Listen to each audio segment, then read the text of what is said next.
Hi, everybody. It's Jeanette from the Enosburg Public Library. Thank you so much for joining us today. Today we have one book that we're going to look at, but first you're probably thinking, what in the world does she have on her head?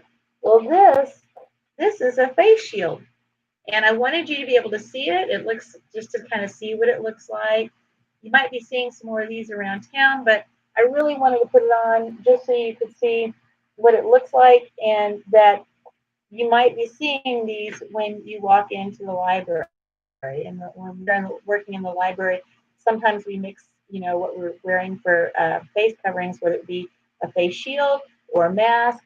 But I wanted you to be able to see it's still us, and we're just choosing something different that day. So I wanted you to be able to see the differences. So today is National Chant at the Moon Day. So what is that? Well, there's this farmer. There's a farmer.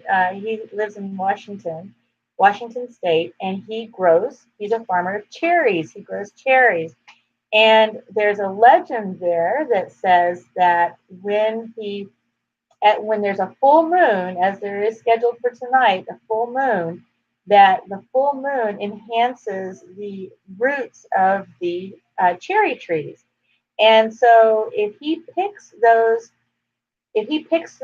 cherries right before the full moon and he gets all of the nutrient that's coming up through the roots, he will have the sweetest cherries. And so they try to do this right before the full moon, and they're actually called moon cherries. So that's something you might want to look up. But it's a fun thing. They celebrate it every year because they celebrate just all the sweetness of the end of the harvest, the last harvest. And so they have a chant at the moon national holiday, and that's what today is. So I thought, in honor of that, we would read "And If the Moon Could Talk" by Kate Banks, pictures by Georg Hallensleben. That was a tricky one for me to say.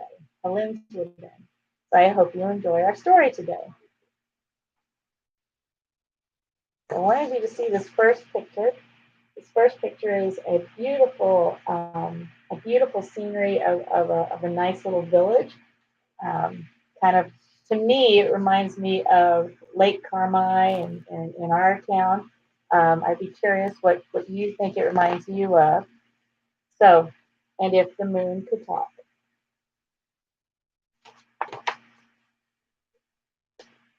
Here's the picture. Somewhere, a pair of shoes lies under a chair. A window yawns open. Twilight blazes a trail across the wall. So you can see here's the shoes under the chair, and on the chairs there's looks like a little moose and a monkey. And can you see up here the globe? We talked a couple weeks back about doing a reading passport and had a globe on the front, showing how books can take you all over the world. And here is the window yawning open. And here's the little girl playing with her stuffed rabbit before bed.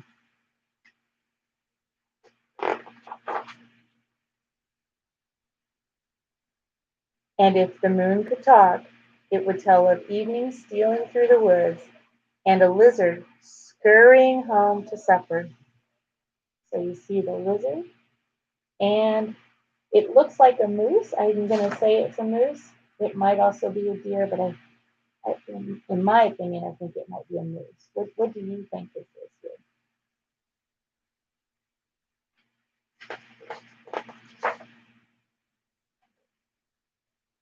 Someone hums quietly, a clock ticks, and a light flicks on. Someone hums quietly. So there's someone here. Who could that be? And here's the moon way up in the corner. And if the moon could talk, it would tell of stars flaring up one by one and a small fire burning by a tree. So look at this picture. This picture could be of a place in another country, but I take it back here. This little area where the wood's burning kind of looks sometimes when you're driving at night in the area, you can see people having little fires at their home. So Papa opens a book and turns the page. A story unfolds like a banner wandering across the sky. The little girl's Papa is reading. Now take a good look at the picture. Take a good look at this picture that they're reading. And then the two stuffed monkeys over on the side who are also enjoying the story that their Papa's reading. So see, so it was very similar to the picture he had in the book that he was reading. And if the moon could talk, it would tell of sand blowing across the desert and nomads crouching by the dune. It is a beautiful picture of a beautiful desert at night, nighttime scene in the desert. Isn't that pretty?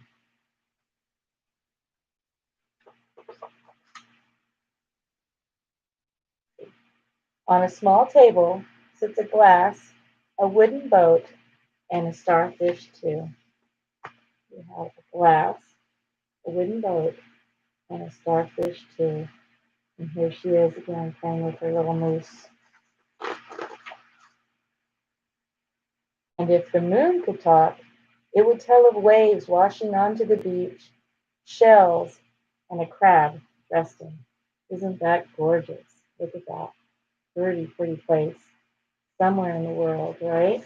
And here's the crab here, and here are the shells.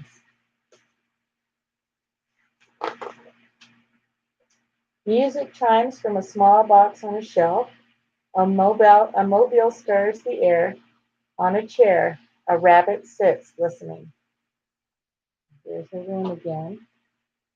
Here's the music box and the mobile and the rabbit.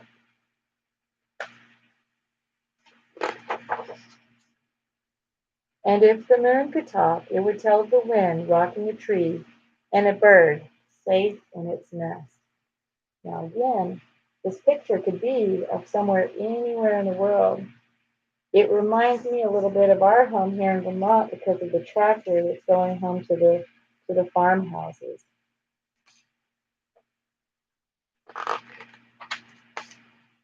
Mama hands her child a rabbit. She hugs her and pulls the blankets tight under her chin.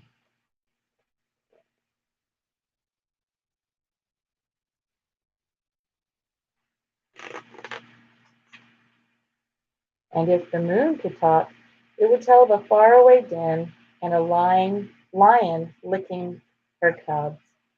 So that's a lion. We don't have any lions here in Vermont, not like this, but this lake back here kind of reminded me of Lake Carmi. I don't know if you've been out to Lake Carmi. It kind of looks a bit like this.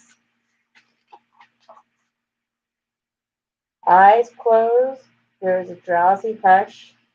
Darkness swells into a colorful dream. So what's in here? What do you see? We've got some red camels and a rabbit riding the camel and two teddy bears, a toucan, a lizard, and what's this? A lion. Lion.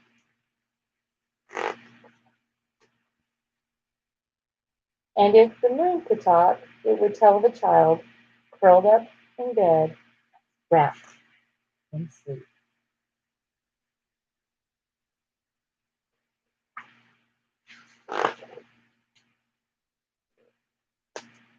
And it would murmur. See, I'm up here in this room.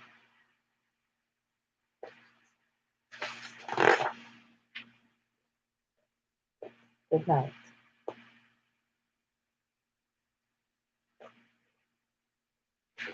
And the moon's up in the corner.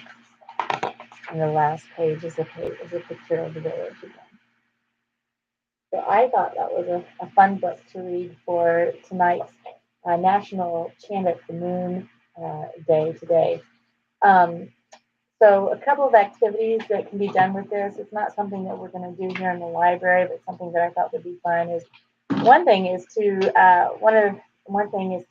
go out tonight.